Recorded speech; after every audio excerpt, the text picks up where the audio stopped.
In 2000 and 2013, there were 160 active shooter incidents throughout the U.S. Good evening, I'm Brittany Pieper. And I'm Colin Ruane. Incidents like this are also known as active threat situations, much like the deadly shooting of one man at Hit Street Garage in Columbia on Wednesday night. KOMU 8's Melody Myers has more on how various city and on-campus organizations and facilities prepare for this kind of situation. No student goes to class thinking their life will be in danger. Unfortunately, as seen through incidents like Virginia Tech and the Sandy Hook shootings, these tragic, life-changing events do happen. Since these incidents, schools and college campuses, as well as law enforcement, have prepared through drills and training for potential threats on their campus. Breaching techniques and also triage of injured individuals, time on the range, specifically qualifying with different types of weapons that may be involved. In addition to preparing through drills and training, people must also prepare mentally.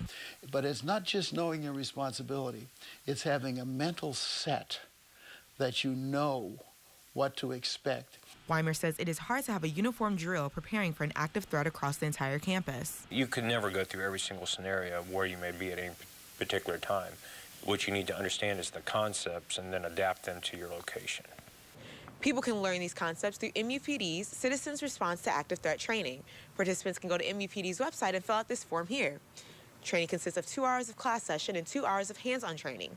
Weimer says it can be quite beneficial to participants. Law enforcement is not just going to magically appear when the situation goes on, so they're going to have to possibly either evacuate, get away, barricade themselves into where they can keep the individual out, or, if need be, fight for their life. Anderson says after critical events like active shooters, victims can go through post-traumatic stress reactions such as hyperactivity, over-responsiveness to noises and sights that may remind them of the situation, and nightmares. He says both victims and law enforcement need to go through a debriefing period. So people will sit in a group and talk about what was going on, what they did, what they saw other people doing. It's almost as if you need to have it out in the open so that you don't feel guilty about having done something. In Columbia, Melody Myers, KOMU 8 News. Weimer encourages people to research and learn their own abilities to understand what they can do if they find themselves in an active threat situation. Those interested in participating in the department's next Citizens Response Active Threat Training can sign up online.